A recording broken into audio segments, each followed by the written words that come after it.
एक ऐसा अंतर्राष्ट्रीय ख्याति प्राप्त मानव जो गुरु प्रेरणा से पिछले 20 वर्षों से वानप्रस्थ जीवन जीते हुए 24 घंटे मानवता की सेवा में संलग्न है। एक ऐसा मानव जो अभी राष्ट्रीय, अंतर्राष्ट्रीय टीवी चैनलों पर 7,500 एपिसोड के माध्यम से सनातन सत्य, आत्मविज्ञान एवं पुनरुत्थान, व्यवहार एवं निश्चय जगत के जीवनोपयोगी विषयों पर हृदय स्पर्शी प्रवचन कर चुका है। उस मानव का नाम है महात्मा उपासक प्रोफेसर डॉक्टर सोहन राज तातेड़। प्रोफेसर तातेड़ द्वारा योग, दर्शन, शिक्षा विषयों पर रचित पीएचडी स्तर के 250 शोध ग्रंथ भारत के 100 प्रतिष्ठित विश्वविद्यालयों में शोधार्थी पढ़ रहे हैं तथा वे सभी शोध ग्रंथ वहां की सेंट्रल लाइब्रेरियों में उपलब्ध हैं। महात्मा सोहन राज ने अभी तक हजारों स्कूलों, कॉलेजों, विश्वविद्यालयों एवं संस्थाओं में सेमिनार, वर्कशॉप, कैंप लगाकर लाखों विद्यार्थियों को योग, दर्शन, शिक्षा का प्रशिक्षण देकर उन्हें सुसंस्कारित किया। डॉक्टर तातेड़ ने भारतीय संस्कृति उत्थान के 4,000 से अधिक समसामयिक विषयों पर आर्टिकल लिखकर ऑनलाइन जर्नल, पत्रिकाओं, वेबसाइट्स पर प्रकाशित किया, जिसका उपयोग लाखों पाठक कर रहे हैं। उपासक तातेड़ के 5,000 से अधिक आज का सुविचार, आज का शुभ संदेश, आज का मंगल भावना योग आदि चिंतन websites, Twitter, blogger, Facebook, YouTube माध्यमों से लाखों लोग अपना जीवन निर्माण कर रहे हैं। मानवता के मसीहा ऐसे महामानव महात्मा सोहन राज तातेड़ के प्रोफाइल को अभी तक विश्व के 20 लाख दर्शक यूट्यूब पर, 12 लाख गूगल पर एवं लाखों दर्शक फेसबुक, ब्लॉगर, ट्विटर और इंस्टाग्राम पर देख चुके हैं।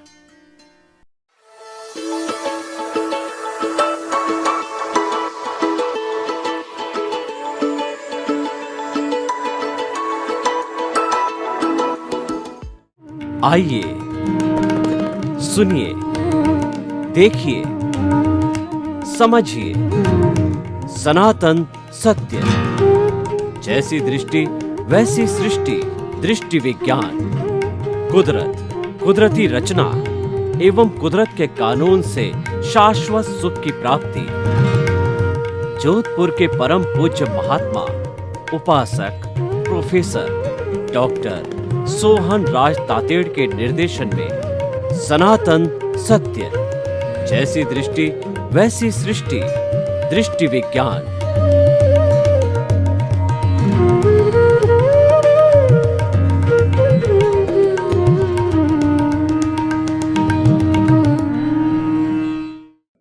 आत्मविज्ञान, साइंस ऑफ द सोल में आपका हार्दिक स्वागत है, अभिनंदन है। इस कार्यक्रम के तहत हम आपको राइट विजन, राइट थिंकिंग, सही दृष्टि, सही सोच के अंतर्गत नए नए एपिसोड आपको प्रतिदिन दिखाते हैं और हर एपिसोड के अंदर नया नया आत्मज्ञान होता है। आपका जो अस्तित्व है उसको हम पुष्ट करते हैं। मैं कौन हूं ये बात आपसे तय करवाते हैं, क्योंकि हमारे इस कार्यक्रम के केंद्र में आत्मा है। कोई पूजा पाठ नहीं, कोई क्रियाकांड नहीं, कोई मूर्ति नहीं, कोई तंत्र नहीं, कोई मंत्र नहीं, कोई जादू नहीं, कोई टोना नहीं। आत्मा, आत्मा।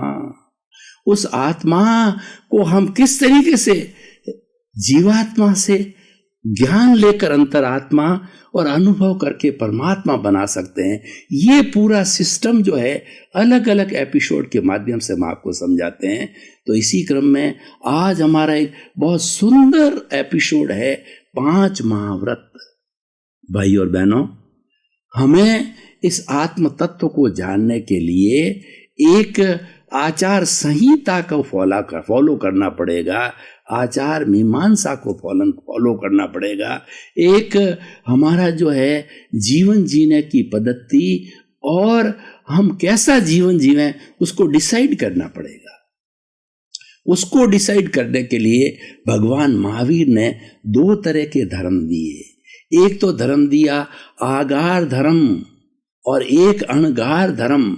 आगार धर्म का मतलब कुछ छूट के साथ, ग्रस्त लोगों के साथ में। क्यों ग्रस्त लोगों के लिए?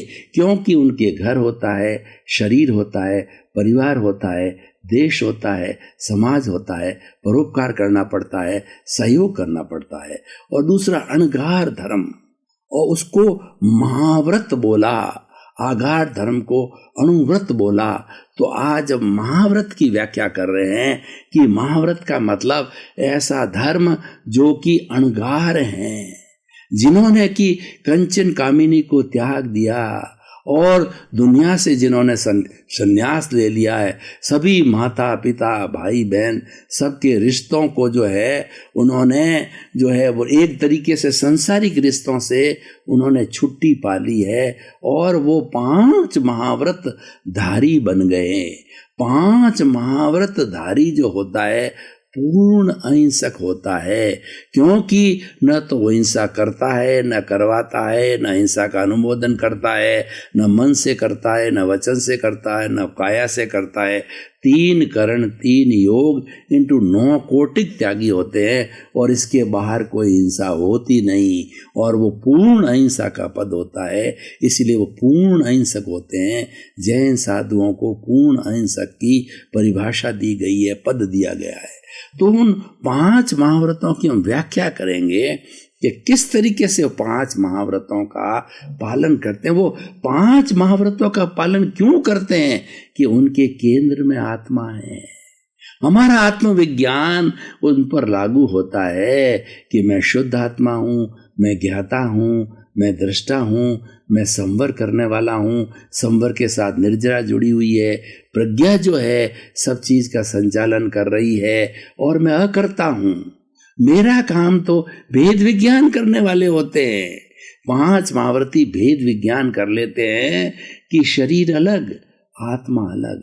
आत्मा के खाते के अंदर प्रज्ञा है, 5 महाव्रत है और ज्ञाता दृष्टा भाव है। वहाँ पर निर्जरा है, वहाँ पर संवर है, वहाँ पर मोक्ष है।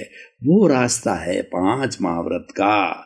और दूसरा जो रास्ता है, दूसरा जो उसका भाग है, वो अज्ञा का भाग, ये शरीर है। क्यों? कि ये जो शरीर 5 महाव्रती सोचता है कि मुझे, उसके भी शरीर होता है, हमारे भी शरीर होता है, हर प्राणी के शरीर होता है, परंतु वह चिंतन करता है उसके साथ कि उसकी रॉन्ग बिलीफ समाप्त हो जाती है। 5 महाव्रती बनते ही रॉन्ग बिलीफ समाप्ति हो जाती है और वो 5 आज्ञा का धारक बन जाता है। सम्यक दर्शन, सम्यक ज्ञान, सम्यक चारित्र और सम्यक तप।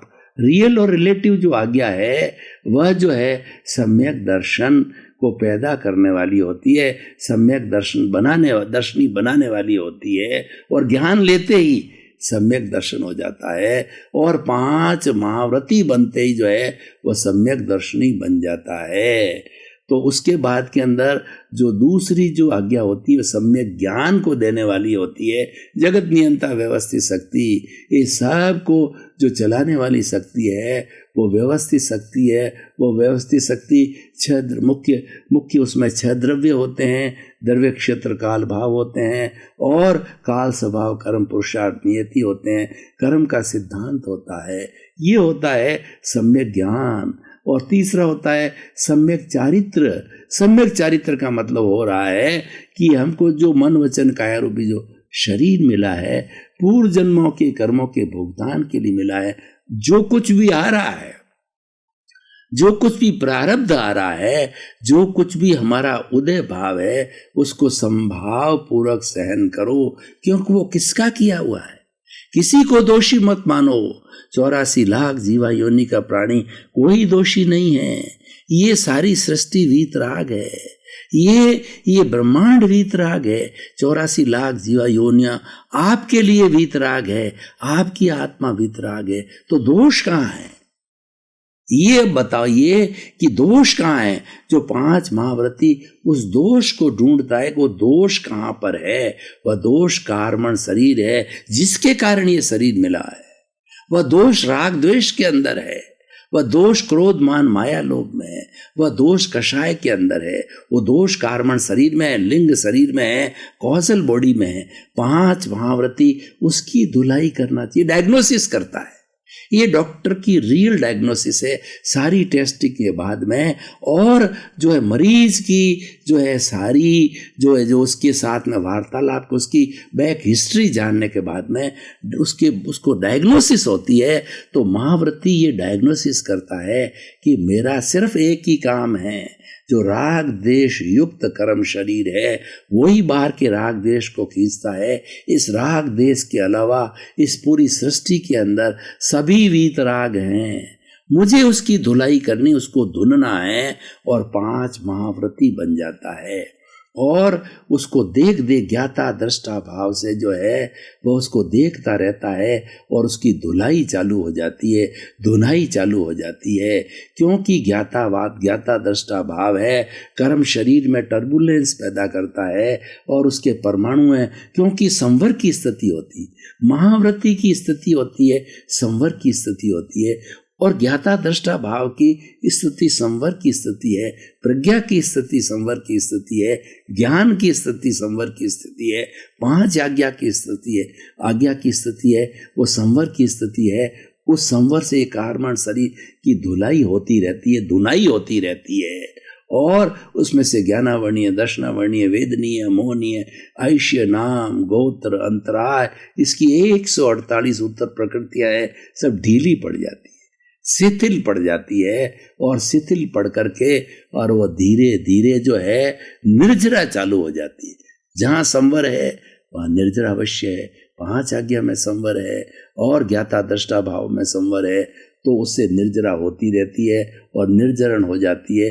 क्योंकि 5 महाव्रत लेते ही जो है और ज्ञान लेते ही, अज्ञानी से जो आत्मज्ञानी से ज्ञान लेने के बाद के अंदर नए कर्मों का बंधन रुक जाता है, आश्रव रुक जाता है। आश्रव के अंदर जो मिथ्यात्व, अविरति, प्रमाद, कषाय और योग है वो रुक जाता है। वो रुक जाने से सिर्फ जो पूर्व जन्म के कर्म हैं जो कि वही रहते हैं बैलेंस, और वो बर्फ की शिला की तरह पिघलते रहते हैं, पिघलते रहते हैं। 1 जन्म में, 2 जन्म में, 3 जन्म में, अधिकतम 15 जन्मों में तो पूर्ण पिघल ही जाते हैं। और जब पूर्ण पिघल जाते हैं तो आत्मा के साथ में एक भी परमाणु नहीं रहता है, और एक भी परमाणु नहीं होता है तो आत्मा मुक्त हो जाती है। जो बांधने वाला कर्म शरीर था, जो राग द्वेष था, जो कषाय था, वो पूर्ण निर्जर हो गया, संपूर्ण निर्जरा हो गई। और संपूर्ण निर्जरा होकर के आत्मा सिद्ध बुद्ध मुक्त बन जाती है। अब ये तो सारी 5 महाव्रत से क्या होता है वो मैंने बताया, उसका क्या परिणाम है, उससे हमको क्या मिलता है वो बताया। अब मैं आपको बताता हूँ 5 महाव्रत है क्या। पहला अहिंसा। अहिंसा सब भूय खेमं करी, अहिंसा सबका कल्याण करने वाली है। और अहिंसा माँ की कोख से विश्व के सारे धर्म ग्रंथ जो है निकले हैं। जो हमारा आत्मविज्ञान जो केंद्र है, हमारा आत्मविज्ञान जो कार्यक्रम है, साइंस ऑफ द सोल है, उसमें आत्मा के साथ में अहिंसा जुड़ी हुई है। अहिंसा नहीं है तो आत्म सिद्धांत नहीं है, अहिंसा है तो हमारा आत्मविज्ञान कार्यक्रम है। हम अहिंसा को 100% स्थान देते हैं। तो उस अहिंसा से ही सब कुछ होता है। और अहिंसा सबसे पावरफुल है 5 महाव्रतों में। और ये अहिंसा और सत्य जो है 2 ही मुख्य सिद्धांत है, बाकी तो अचौर्य, ब्रह्मचर्य और अपरिग्रह उसका विस्तार है, उसके सहयोगी है। तो हम बात कर रहे थे अहिंसा की। वो अहिंसा में वो जब महाव्रती बन जाता है, तिन्नानम तार्याणम बन जाता है, स्वयं तरता है, दूसरों को तारता है, वो साधु बन जाता है, जीवन पर्यंत साधु बनता है। तो वो जैंग चरे जैंग चिट्ठे जैंग नासे, जैंग भुजन तो बासन तो पाव कमंग न बंधई। वो हर वक्त चिंतन करता है, खाते पीते उठते बैठते सोते वो जैना करता है। वो विवेक रखता है। विवेके धम्ममाइये, विवेक ही धर्म है, इस सूत्र को लागू करता है तो किसी भी जीव की हिंसा मन से, वचन से, काया से, करने से, अनुमोदने से, अगर हिंसा हो भी जाती द्रव्य रूप से, क्योंकि शरीर है, हिंसा हो जाती है, लेकिन वह हिंसा में नहीं गिनी। कोई साधु महाव्रती के द्वारा हिंसा होती, वो हिंसा की कैटेगरी में नहीं आती है, क्योंकि उसके केंद्र में अहिंसा है, उसके केंद्र में पूर्ण अहिंसा है, वो पूर्ण अहिंसक है। इसीलिए वो हिंसा चाहे एक इंद्रिय की हो भी जाए, क्योंकि पूरे ब्रह्मांड के अंदर हमारा पृथ्वी का है, अप का है, तेजस का है, वायु का है और वनस्पति वायु का है, ये सारे एक इंद्रिय जीव फैले हुए हैं। वही अमूर्त है, ये दिखाई भी नहीं देते हैं, और ये जो है निगोद के जीव होते हैं। संभव है, शरीर है, शरीर के लिए हो जाती है, लेकिन और उसको दिखता है सामने, द्वेंद्रिय, तेंद्रिय, चतुरेंद्रिय, पंचेंद्रिय, तो महाव्रती को सब दिखता है। तो दिखने वाली चीज की तो हिंसा करने का प्रश्न ही नहीं है, क्योंकि उसके केंद्र में अहिंसा है। नहीं दिखने वाले जो निगोद की जीव है उसकी हो जाती तो वो मान्य नहीं है, क्योंकि वो अहिंसा की श्रेणी में ही आता है, क्योंकि उसके लिए कोई दोष नहीं होता है साधु को। तो अहिंसा। दूसरा सत्य। जो साधु होता है, 5 महाव्रतधारी, वो God is truth, truth is God, God is truth, ये मानता है कि सत्य ही भगवान है, भगवान ही सत्य है। भगवान का अर्थ ये होता है कि जो अंतरात्मा वो बन गया महाव्रती, उसको परमात्मा बनाना चाहता है, उसको भगवान बनाना चाहता है, तो भगवान बनने की प्रक्रिया में अंतरात्मा से जो है वह जो है बन जाता है, परमात्मा बनाने की प्रक्रिया के अंदर लग जाता है। तो वो जो है सत्य, सब चीज सत्य को स्थान देता है, क्योंकि ज्ञाता दृष्टा भाव में सत्य है। ज्ञाता दृष्टा भाव वाला असत्य में नहीं जाता है, और असत्य होता है तो प्रतिक्रमण करता है। हर चीज संभव है। साधु असत्य में जा सकता है, तुरंत प्रतिक्रमण करता है। मिच्छामि दुक्कडम, मेरे से गलती हो गई, हर क्षण प्रतिक्रमण करता है वह। और प्रतिक्रमण का अर्थ यह होता है कि मैं छद्मस्त हूँ, अभी मैं अंतरात्मा हूँ, मैं परमात्मा नहीं बनता। परमात्मा से तो गलती होती नहीं है, क्योंकि परमात्मा में गलती करने की मौजूद ही नहीं है, राग द्वेष मौजूद नहीं है।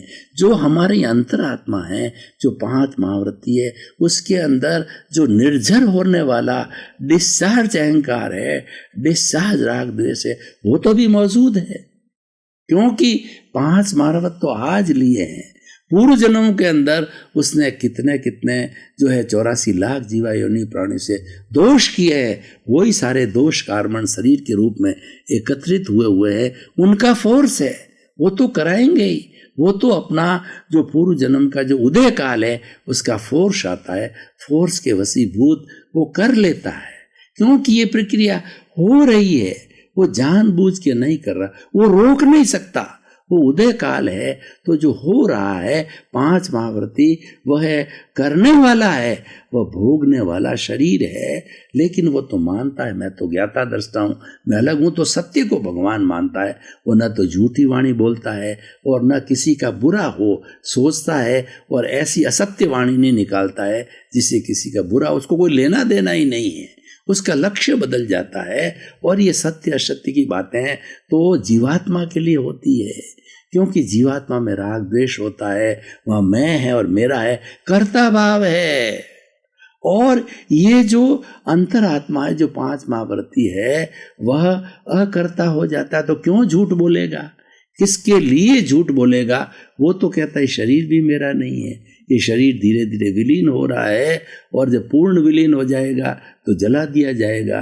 भुगतान के लिए शरीर मिला है, उसका भुगतान हो रहा है, वो तो किसी में दोष देखता ही नहीं है, तो क्यों वो असत्य बोले था? अहिंसा, सत्य, चोरी करना।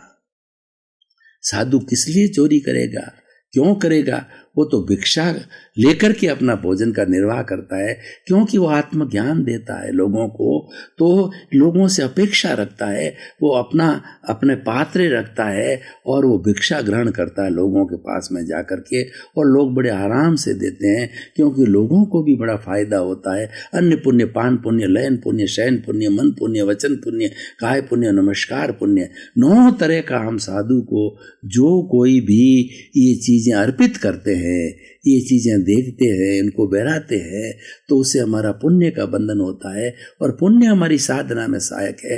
पुण्य कोई बुरी चीज़ नहीं है, लेकिन अल्टीमेटली ये बेड़ी है। पहले पाप को काटने के लिए पुण्य का सहारा लेना पड़ता है। हमारे कपड़े के ऊपर गंदगी बहुत ज़्यादा आई होती है तो डिटर्जेंट पाउडर का हम सहारा लेते हैं। वो गंदगी है, वो पाप है, और डिटर्जेंट पाउडर है पुण्य है। और जब अलग हो जाती है वो गंदगी, तब हम 2-3 बार पानी के अंदर निचोड़ करके उस कपड़े को करते, यानी उस पुण्य को अलग कर देते हैं और वाइट झक हमारा जो है कपड़ा हो जाता है, वह शुद्ध आत्मा का रूप हो जाता है और वह अंतरात्मा का रूप होता है रूपक के रूप में, और आगे जा कर के वो परमात्मा बन जाता है। तो उस पुण्य को भी हम अलग कर देते हैं। पुण्य भी बेड़ी है और पाप बेड़ी है, लेकिन पाप को काटने के लिए पुण्य का सहारा लेना पड़ता है। इसीलिए पुण्य को अच्छा बनाया। जब इसके सहारे से पाप कट जाता है तो पुण्य को भी हम बाद के अंदर काट देते हैं। तो अहिंसा, सत्याचोर्य, ब्रह्मचर्य, कंचन कामिनी का त्यागी होता है साधु महाव्रती। उसके ना तो कोई घर होता है, ना कोई रसोई होती है, और ना कोई संपर्क होता है, माता पिता पत्नी पुत्र, कोई भी उसका संपर्क नहीं। वो तो वसुधैव कुटुंबकम का सदस्य बन जाता है। पूरी जो है वस्तु है इस संसार में, जो गृहस्थी होता है, अणुव्रती की बात करेंगे, उसके तो एक स्त्री जो है उसकी पत्नी होती है। लेकिन ये जो ब्रह्मचारी होता है, वो ब्रह्मचारी क्या समझता है, 5 महाव्रती इस संपूर्ण की समस्त स्त्रियां छोटी है तो मेरी वो बेटी है, मेरी बराबरी उम्र की है तो मेरी बहन है, मेरे से बड़ी है तो माता तुल्य है, उससे ज़्यादा बड़ी है तो दादी है, नानी है। वो तो उसको उस रूप के अंदर समझता है। वो ब्रह्मचारी की भावना नहीं रखता और किसी सुंदर चित्र की तरफ भी नहीं देखता, सुंदर चेहरे की तरफ भी नहीं देखता, क्योंकि कंचन कामिनी का त्यागी है। उससे उसको दोष लगता है, उससे उसके भाव बिगड़ते हैं। हर वक्त महाव्रती सोचता है भाव मत बिगाड़ो, भाव बिगड़ जाएगा, भाव सुधारो, भाव सुधर जाए। 24 घंटे ही माला जपता है, मैं ज्ञाता हूँ, मैं दृष्टा हूँ, मैं जानने वाला हूँ, मैं देखने वाला हूँ, मैं यह करता हूँ, भाव मत बिगाड़ो, भाव बिगड़ जाएगा, भाव मत बिगाड़ो, भाव बिगड़ जाए। राग द्वेष के साथ जुड़ो मत। ये फिल्म चल रही है, जो हमारा कर्मों का उदय ये फिल्म है, इस फिल्म के साथ मत जुड़ो। यानी अगर जुड़ोगे तो राग द्वेष हो जाएगा, राग द्वेष होगा तो खंडन हो जाएगा 5 महाव्रतों का, और खंडन भी संभव है। उसके लिए प्रायश्चित पश्चाताप है, क्योंकि अभी वो परमात्मा नहीं बना है।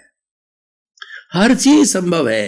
पुराने उसके जो कर्म का फोर्स है, वो शिथिलता आ सकती है, वो थोड़ा चूक भी सकता है, उसके लिए प्रायश्चित है, वो प्रायश्चित करता रहता है। सामायिक आलोचना, प्रतिक्रमण, प्रत्याख्यान महाव्रती के सूत्र रहते हैं, ये टूल्स रहते हैं, उससे वो अपने शुद्धिकरण करता है। तो मैं बात कर रहा था अहिंसा, सत्य, चौर्य, ब्रह्मचर्य, अपरिग्रह। अपरिग्रह का मतलब शरीर ढकने के लिए ये एक व्यवहार है। उसमें भी चेलक अचेलक 2 तरह के साधु होते हैं। जो चेलक होते हैं वस्त्र धारण करते हैं, नंगे नहीं रहते हैं। अचेलक होते हैं वो नग्न रहते हैं, सिर्फ पीछी होती है। और इन साधुओं के भी जो कपड़ा धारण करते ओगा रहता है श्वेतांबरी के। तो कहने का अर्थ ये है कि वो अहिंसा की रक्षा के लिए है, और कपड़ा एक व्यवहार दृष्टि से उनके साथ उनका कोई महत्व नहीं है, उनके साथ के अंदर उसका कोई जुड़ाव नहीं, कोई राग द्वेष नहीं है। मूल जो है वो महाव्रती के केंद्र में राग द्वेष रूपी अशुद्धि कारण शरीर के शुद्धिकरण की बात 24 घंटे रहती है, और उसके लिए सूत्र हम आपको बताते जा रहे हैं, वो उसके केंद्र में रहते हैं। और उसके बाद में अपरिग्रह की मैंने 5वीं बात कही, कोई धन दौलत बैंक बैलेंस और कुछ घर परिवार कुछ नहीं रखता, मात्र जो है शरीर की आवश्यकता है, क्योंकि शरीर माध्यम खलु धर्म साधनम, ये साधु के लिए भी लागू होता है। वो किससे साधना करेगा? वो शरीर से करेगा। शरीर से उसका छुटकारा हो भी नहीं सकता, क्योंकि पूर्व जन्म के कर्म है वह उदय में आएंगे, शरीर भुगतान के मिले, उसको भुगतान करना पड़ेगा। उसके अच्छे बुरे निमित्त आएंगे, हर एक के आएंगे, उसके भी आएंगे। तभी तो साधु के भी कैंसर होता है, साधुओं को गाली देने वाले मिल जाते हैं, साधुओं की पत्थर फेंकने वाले मिल जाते हैं, साधुओं को भोजन नहीं देने वाले मिल जाते हैं, उनसे घृणा करने वाले लोग लेकिन वह सबको जो है निर्दोष मानता है और कहता है इस निर्दोष के अंदर भी शुद्ध आत्मा विराजमान है। वह तो एक डाकू है, लुटेरा है, कसाई है, उसके भीतर शुद्ध आत्मा का चिंतन करता है, उसको नमन कर रहा है। वो कसाई है, पंचेंद्रिय का वध कर रहा है, वो इसके पूर्व जन्म के कर्मों का उदय है और वह शरीर से कर रहा है, वो कर्म बांधेगा, वो जीवात्मा है, तो फिर नई आत्मा पैदा करेगा जिसको प्रतिष्ठित आत्मा कहते हैं। और इसके तो मात्र यही प्रतिष्ठित आत्मा अंत तक रहेगी, मोक्ष तक जाने के लिए। प्रतिष्ठित आत्मा का मतलब राग द्वेष कषाय जो अर्जन करके आया है। भाई और बहनों, आपका बहुत बहुत धन्यवाद। आप जो ये वो साइंस ऑफ द सोल, ये कर्म विज्ञान कार्य, ये हमारा आत्मविज्ञान कार्यक्रम जिसमें कर्म भी शामिल है, नई दृष्टि नई सोच इसमें जुड़ी हुई है, जो इसके अंदर जो सारा जो है वो जो हमारा राइट विजन राइट थिंकिंग जुड़ा हुआ है। आप देखते रहिए, आपके जीवन का कल्याण होगा, आपके जीवन आनंदमय बनेगा, आपको सुख मिलेगा और आप महसूस करेंगे कि हर क्षण में हल्का का हल्का रह रहा हूँ, आनंद से जी रहा हूँ। और कितनी भी दुख की परिस्थिति आ जाती है उसमें भी आनंद की अनुभूति करें, दुख में दुख की अनुभूति नहीं करेंगे। यही हमारे आत्मविज्ञान का, और हम तो बताते हैं कि वो ये क्षणिक सुख है और परमानेंट सब जो सुख हो जाएगा, जब दुख आएगा नहीं, वो हमारी परमात्मा की अवस्था तक हम आपको ले जाना चाहते हैं। आपका जीवन आनंदमय हो, मंगलमय हो, धन्य हो, आपके प्रति मंगल भावना शुभ।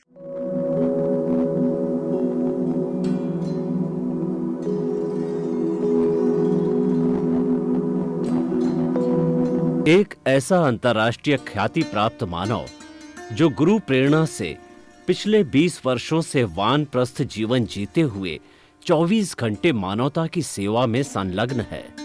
एक ऐसा मानव जो अभी राष्ट्रीय, अंतर्राष्ट्रीय टीवी चैनलों पर 7,500 एपिसोड के माध्यम से सनातन सत्य, आत्मविज्ञान एवं पुनरुत्थान व्यवहार एवं निश्चय जगत के जीवनोपयोगी विषयों पर हृदय स्पर्शी प्रवचन कर चुका है।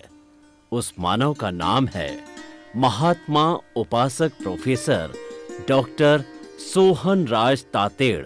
प्रोफेसर तातेड़ द्वारा योग, दर्शन, शिक्षा विषयों पर रचित पीएचडी स्तर के 250 शोध ग्रंथ भारत के 100 प्रतिष्ठित विश्वविद्यालयों में शोधार्थी पढ़ रहे हैं तथा वे सभी शोध ग्रंथ वहां की सेंट्रल लाइब्रेरियों में उपलब्ध हैं। महात्मा सोहन राज ने अभी तक हजारों स्कूलों, कॉलेजों, विश्वविद्यालयों एवं संस्थाओं में सेमिनार, वर्कशॉप, कैंप लगाकर लाखों विद्यार्थियों को योग, दर्शन, शिक्षा का प्रशिक्षण देकर उन्हें सुसंस्कारित किया।